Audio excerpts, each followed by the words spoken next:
กราบสบายดีและสวัสดีจ้าพี่เอฟซีทุกคนทางฝั่งไทยหรือฝั่งลาวหรือว่าต่างประเทศเนาะวันนี้มาพบกับสองน้องแอมซาลาคือการมาพบกับซายิงเลยเนาะมาพากันใส่บวกมันแดดพี่น้องกำลังสิพากันไปหลอดทองอีกแล้วหลอดไปกินมะขามกับพี่จันแน่ฮะวันนี้ส่วนพี่จันไปนำกำลังย่างไปพี่น้องกำลังย่างไปตอนเราจะเอาย่างออกฮอดหน้าอีกตอนนี้ก็ย่างออกมาหอดเทียงหน้าเชิญแล้วย่างพอหอดหน้าขึ้นมาจะยิงขึ้นมาแหวกเก็บหมักสมอพี่น้อง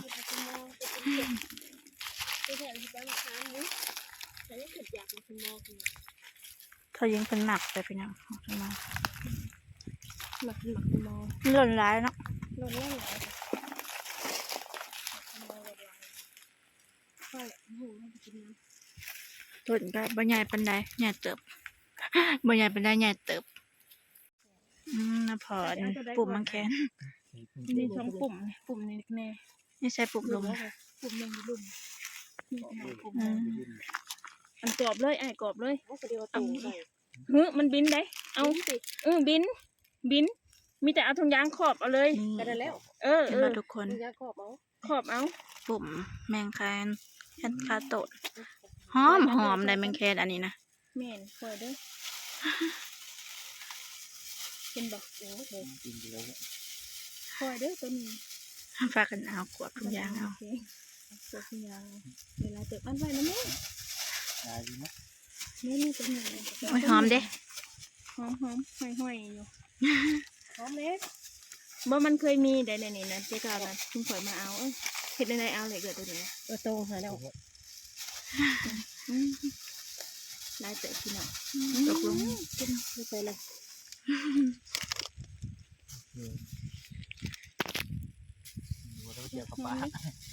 เอาก็กินหมดแล้วไก่ชีหอดก็คามแล้วทุกคนตอนนี้ขวมห้องไปนี่ก็หอดแล้วมาขวมอยู่บ้องลี่มันไต่ครัวอยู่บ้องลี่อ่ะบรรยากาศมันนี่กับโคตรแดดแดดพี่น้องยามเช้าน่ะน้ำหมอกลงขันน้ำมือได้น้ำหมอกลงแห้งน่ะแดดสีแห้งมือเช้านี่ก็แดดอันน้ำหมอกแห้งเติบได้มือเช้านี่ก็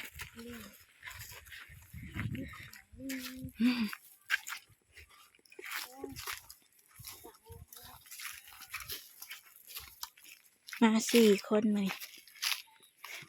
พี่จันแล้วก็แฟนแล้วก็สยิงแล้วก็เอิญเนาะส่วนสลินน่ะเพิ่นว่ายันเมื่อบ่ทันเพิ่นว่าอยากขึ้นเมื่อบ่ทัน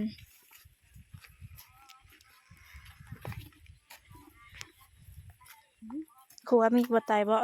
ครัวมีบ่ตายบ่ตายพี่จันกับแฟนเพิ่นบ่ตายกลัวจำหลียามแรงมุนเบิดพี่น้องใส่งานได้เทื่อเดียวจำบ่ฮอดปีจำฮอดแล้วทุกคนความห่วงมันแล้วก็ฮอดโลดต้นรักใหญ่ต้นนี้นะก็อยู่แคมหัว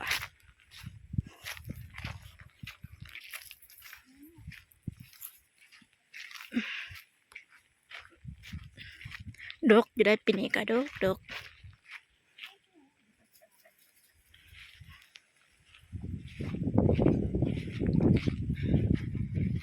ปีแล้วเนี่ยไปอยากดกได้ปีแล้วปีนี้ได้อยากดกแน่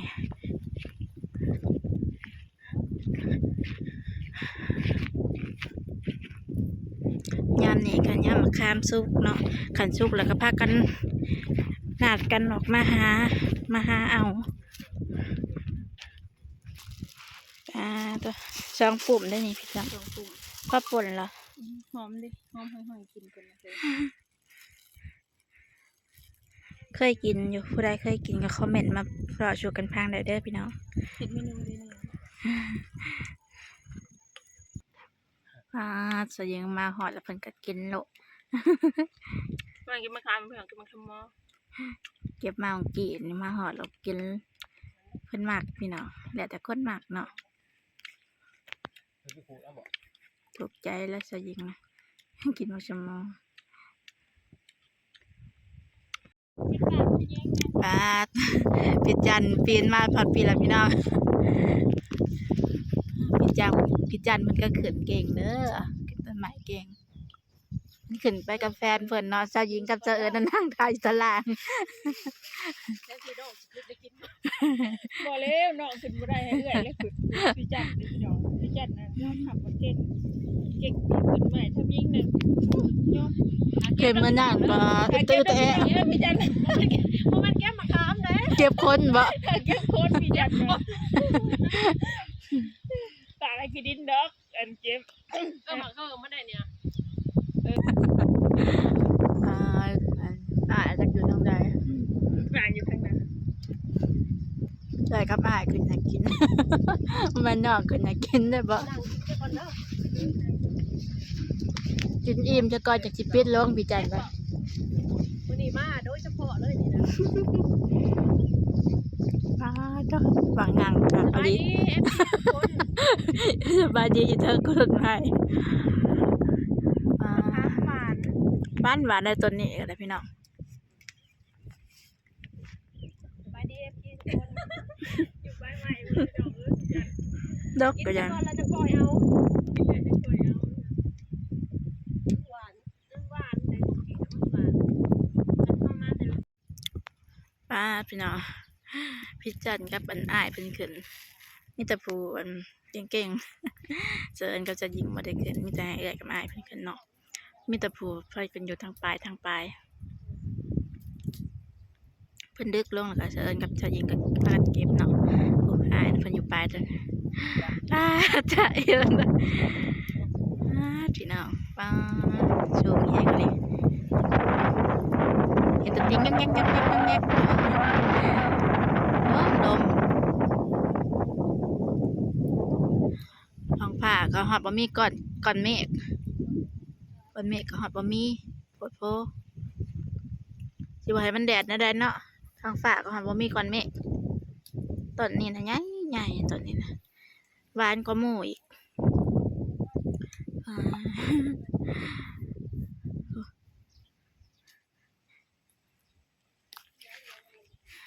เป็นดึกลงมาแล้วก็พากันเก็บกับสยิ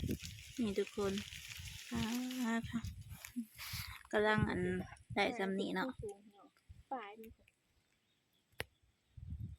น้องจัดเป็นพิจัยเป็นถีบลงนะไปกินนะถอดออกคากกันเลยเอิญคือแบบยังเป็นหน่วยอยู่เด้ยังไปเก็บแบบเป็นกาบปะ คาร์โลลิง คากเลยกันเขาแก้วนั่นนี่นะพี่น้องพิจัยมางานนี่แล้วงานเดียวข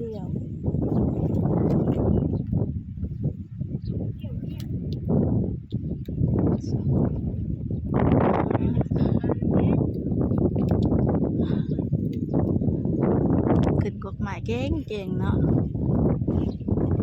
มีแต่ผู้อยู่ป่ายผู้เด็กบ่เห็นทำมันบาง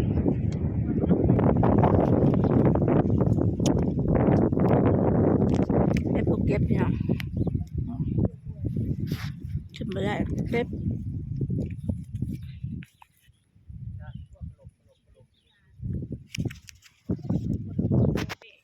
เกือบจะเต็มแล้วพี่น้อง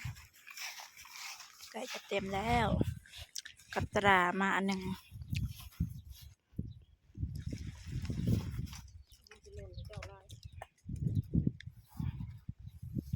เก็บ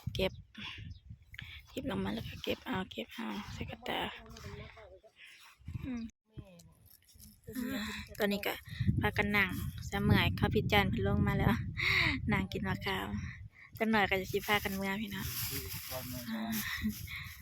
นั่งเสมื่อยก่อนพันวะ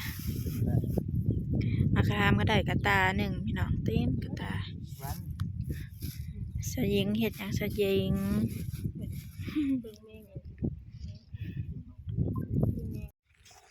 เนี่ยแหละพี่น้องไปมาตั้งแต่10 โมงตอนนี้ก็สิเข้าบ่ายโมงแล้วพี่น้อง กำลังพากันเมื่อกันไปใช้แล้วนี่แหละเพื่อสิไปเพื่อสิมา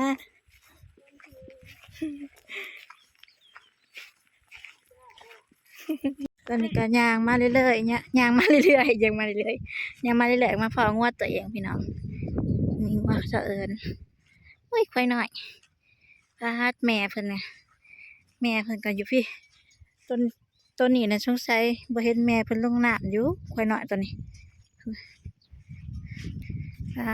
ตัวนี้น้อยนะลงไปน้ำแม่เพิ่น มาพอควายแม่น้ำ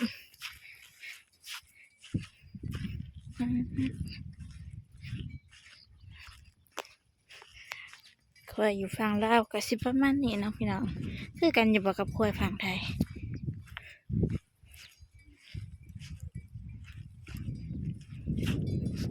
สี่ตัวนี้น้อยเพิ่นคือบ่มีบเนาะไปแล้วเพิ่นกระย่านอันตัวหนึ่งลูกนะตัวชองตัวสามก็ลูกโลดควายมันห่อนแดดมันก็ลงแมบน้ำผัดงัวผัดปลาลงนะงัวมันบ่แม่นพี่น้องเห็นบ่ขาวๆยังไปไกลๆนะนกเจ้า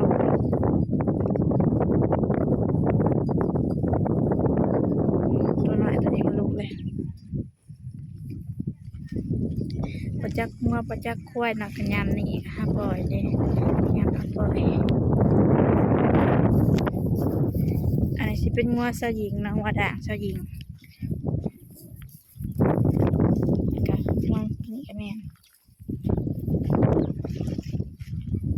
ถ้ากำลังกระยางเมื่อกำลังหอดนี่กำลังหอดอันหน้าข้าวสลัด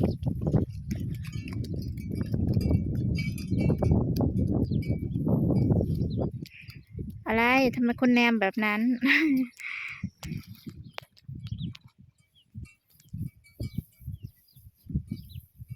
ควายกับควายบ่ได้มีเสือกนะพี่น้องเขาปลดออกเปิดอันนี้ก็ง่วงอะไรควายแม่ใหญ่คนสิมาลงน้ำน้ำหมูกันเนาะ